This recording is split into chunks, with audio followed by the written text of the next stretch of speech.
Yeah, hello guys. Always great to be here.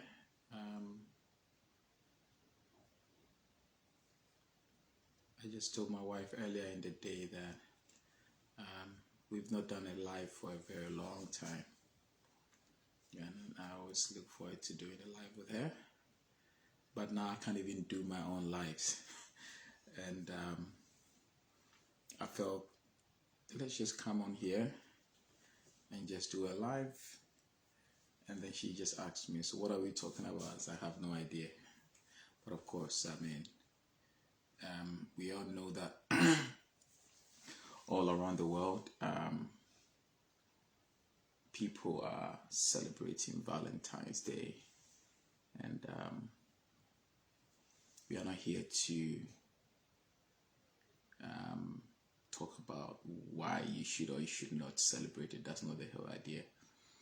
But we are here to just obviously talk about love and relationships and marriage and all those things. I remember that when we got married and we felt a lot of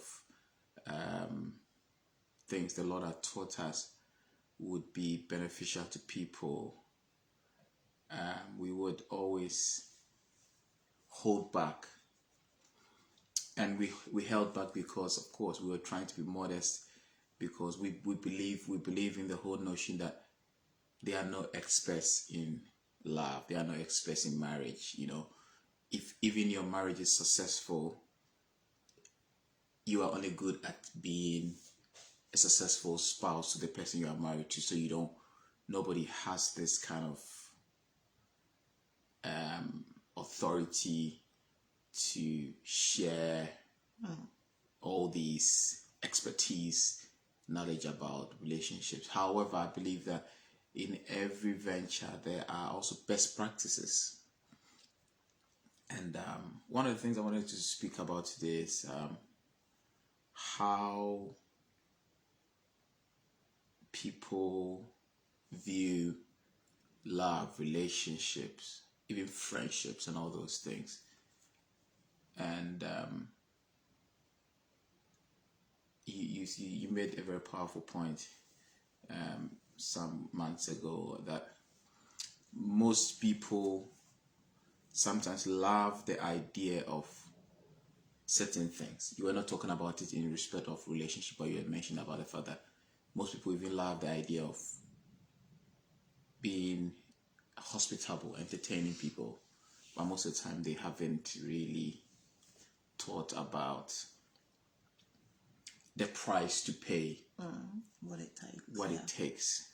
So it just also came to my mind that, like I was preaching on Sunday, I was teaching a message, Lord, teach us how to love like you. And I mentioned about the fact that most people just love the idea of love and romance. Most people, that includes acts, because who doesn't like the idea of boy meets girl, they fall in love and they live happily ever after and all those things. We all love those stories, and there's nothing wrong with that. But I think we are getting to know more and more that things are not always what they look or what they seem. And yet, even if the things that are good, it takes a level of investment of time, energy, resources, being switched on, being intentional. Yet those are the things that are beneath the surface that most people don't see. And they can assume that it's just happening because it is. So that's what I wanted to talk about. So what are your thoughts? Do you have any thoughts on the world we live in, where people love the idea of having somebody to love, and the reality of what it can take, because we don't know everybody's relationship, but in the aspect of our relationship, what do you think it has taken for us to be able to build a strong union hitherto by the grace of God? For us personally, Of course, that's all we can. That's all we know.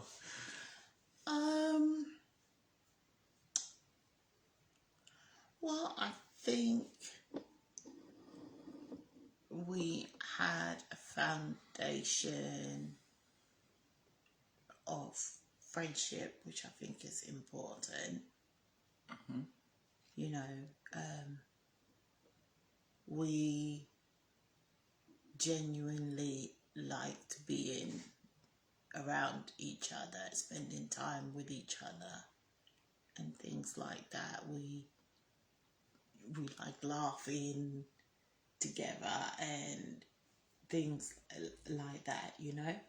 I think vulnerability, we've, by God's grace, found a place in each other where maybe we can let, or certainly on my side anyway, let guards down. And so, you know, we can show to each other maybe things we don't show or can't show outside, which I think is important. And I think obviously the biggest one I'm saying last, but it's not in order obviously, but I think, you know, our faith has played a huge part because it shaped the way in which our relationship began in the first place, because of how we feel about God. We knew that if we were to enter into relationship, it was with an agenda, which kind of, or with an agenda, that sounds like it was definitely going to happen, but like with a goal in mind, let's say. So we knew we were on the same path, looking for the same thing. And we knew that if we entered into a relationship, it's because we think we've seen that in each other. So we're going to, you know, go on that journey and see if it leads to where we, you know, are planning to go. If that makes sense. And that obviously ultimately has set the path and the focus of how we related with each other, and, you know, our conversations with each other and everything was all geared, so it was all intentional, it was all with purpose. And that's obviously the biggest one because of our faith. Then once we got, well, not then once we got, but like also when we were married, you know, it would be, well, and when we were dating, it would be like, you know, okay, what does God say about this matter? What does God say about that matter? And trying to learn, which is still a process we're going through. I don't think anyone in this lifetime will ever reach perfection in that aspect, but because sometimes it's hard to lay down what you feel and then say, okay, what does God feel? It doesn't always feel nice if it's not the same as what you feel, but having kind of God's standard and God's word as the kind of final say has also helped, I would say. Good. Yeah, and I agree with you. And like I said, we live in a world where people can be very sensitive, so you have to make a lot of disclaimers. So we have never postured ourselves as we've arrived, you know, we are there. No, we've never. No. We've always sought to have a relationship that is pleasing to God. And that has been our purpose and our goal. We have never sought to have a relationship that only looks good to man, yet doesn't please God. And I think that is what will sustain any relationship, because it's easy. We all have this tendency of wanting to look good in the eyes of men. And there's nothing wrong in itself, because nobody wants to wash their dirty linen in public, like we say back home. So that's what we all. Okay, you probably learned it from us. Okay. Anyway. So yeah, 1 point for Africa. So what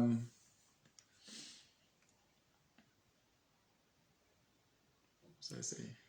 You were saying nobody wants to No. their dirty laundry. Nobody wants to. So nobody marries their enemy. Nobody wants people to look at them and think that, oh, you guys hate each other. So people always try to put their good foot forward.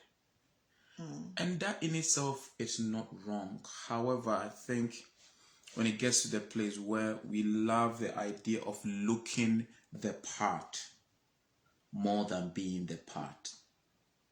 You get what I'm saying? So like okay, it's Valentine's Day. We need pictures for the gram. So for the next 3 minutes, let's just pretend we like each other. Take the picture for the gram. And then we can go on and do whatever we need to do. Yeah. And I'm not saying people intentionally do that, but I think there can be an unhealthy obsession with, if people think we are happy and people are envious of our relationships, then we have arrived. Rather than, are we obsessed with, like I said, pleasing God with our relationship so much that what people see that they see as a good relationship, whatever, is just a tip of the iceberg. It's just a spillover, and it is not an intricately orchestrated PR stunt, and it's not easy to do, because like I said, we naturally want to put our best foot forward, but the challenge is that we can't make it all about looking good and not about being good, being nice to each other, being kind to each other, and all those things, and for me, that is one thing I want to encourage people all around the world, that we are not special people. And we thank God for what He's doing for us in our relationship, but we are not special. Sometimes we feel lucky that we have each other and everything, but we don't believe in luck. We don't believe in chance. We believe in intentional living. And we want to encourage people out there to pursue that. And of course, we recommend how we just want to do it the way God wants it done. God is the author of relationships, and He desires that we are wired for relationships. So He desires that we do it His way. And it sounds simplistic, but it's far easier when we do it His way, because we've seen it. Whenever we want to do it our way, it's not enjoyable, right? So I mean, that's about all I have. And I don't know whether you have anything to say. I don't want to make it long. You said these days people's attention span is not. We don't have a lot of attention span, so we don't want to waste a lot of time. So what do you have to say in closing? No, I think you've hit the nail on the head. I mean, for me, I think definitely there is kind of, I think, somewhat a pressure to fit in with what society says the norm is, and social media obviously only helps to put that pressure on. But I think, just keeping that balance in mind that, like you said, anybody can only be expert in their own relationship and in their own marriage if they're married. And just, obviously be happy for people, but don't believe the hype in that aspect, because I think with there's kind of two trends that I've seen. There's a trend of like, oh, you want to like be couple goals, and then there's a trend where you want to show how real and relatable you are, which is also, then you want to highlight some people then do want to hang their dirty laundry. They want to do the drama and their whole. When they hang their dirty laundry, they come across as real. Yes. So both are dangerous, maybe extremes, both are, because maybe both are for the not attention, but the the clap of men, isn't it? It's so that's what I would be, that even the people that you are watching, they may look like a couple goals, and that's not to say you shouldn't be inspired by people. There are, I mean, when we were engaged and even newly married, there was, well, especially, we are friends with them. We have people we even just look now, up but to. we had people that we did and we gravitated towards, we spent a long time with, they would pray with us, we would talk to them, hang out and stuff, and that was helpful.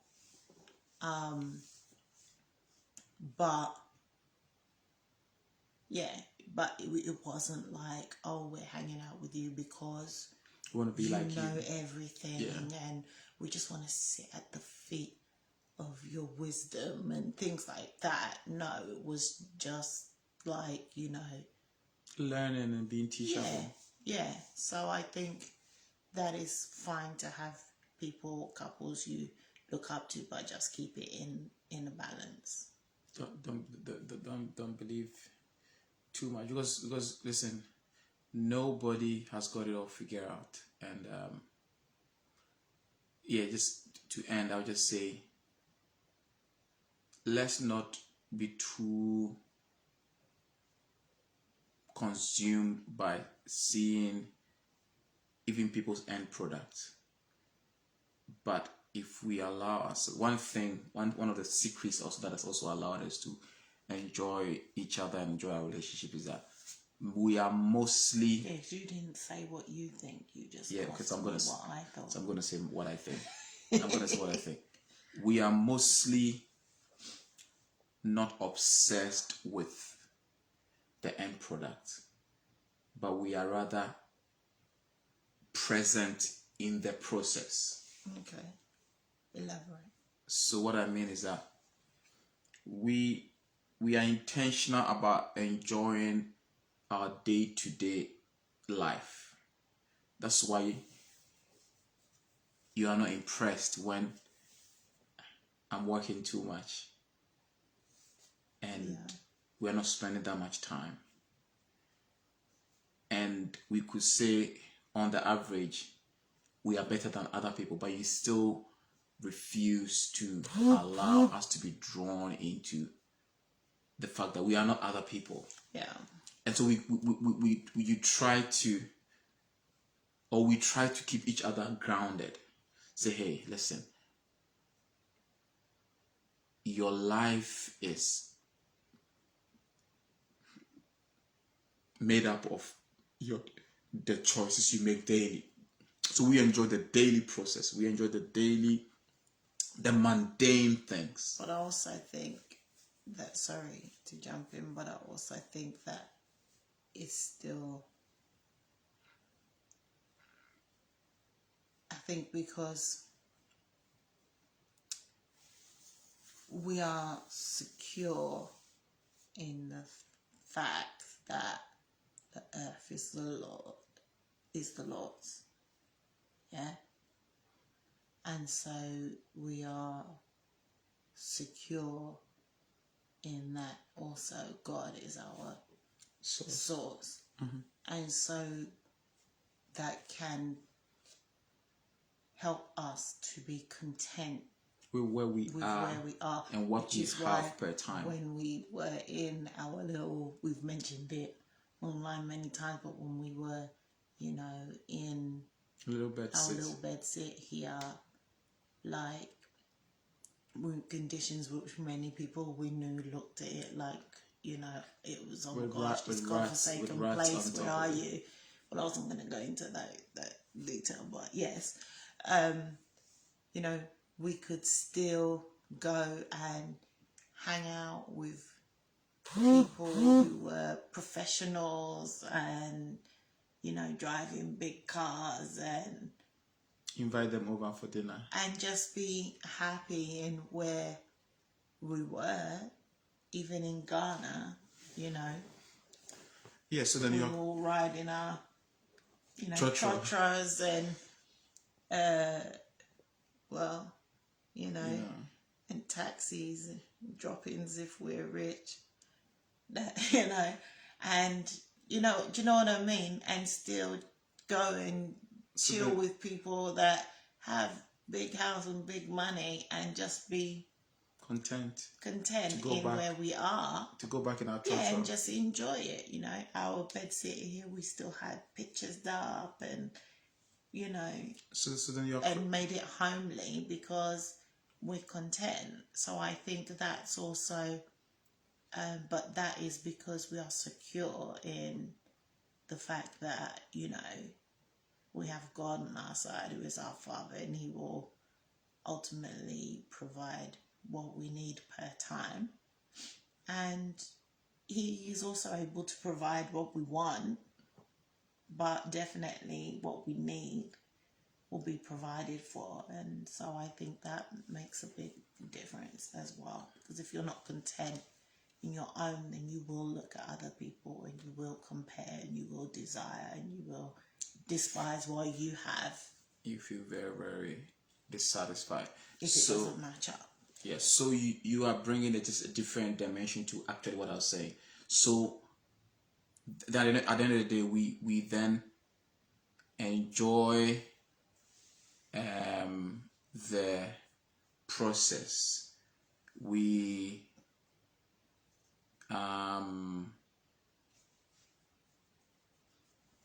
don't allow, we are not looking for just mountaintop experiences every day. Yeah. So it doesn't matter where we are and what we have. We enjoy it. So it just makes the mountain... Also doesn't mean that we don't aspire for... No, of course not. But that's what I'm saying, that you mentioned the fact that there is a level of security and contentment with whatever we have, and that is what we do. And so we're not sitting around waiting for Val's Day to enjoy each other. We look forward to it. We made plans and all those things. And thank God for our friends and family who make it possible for us to be able to go on some of these dates. But it still takes sometimes jumping through hoops, and so we just wanted to come here, just encourage people and bless people, and just tell you, whatever season you are in your life, learn to be content and enjoy it. Learn to be content. There are seasons of life. Yeah, I mean, I guess what we're saying doesn't necessarily just even relate to Married or no, marriage or it relates to relationships. It's everybody. life in general, because we always tell people who are single, enjoy your singleness. You know, this is the time to do things and maximize opportunities that won't be available to you or easily available to you once you move on to another kind of path in life. So we always tell people, enjoy where you're at, if that makes sense. Yeah. So it's just life principles in general, Yeah, that's good. So yeah, so thank you guys for your time, and Enoch, nice to see you on here. Thank you everybody for tuning in. God bless you, and enjoy your evening. Bye bye.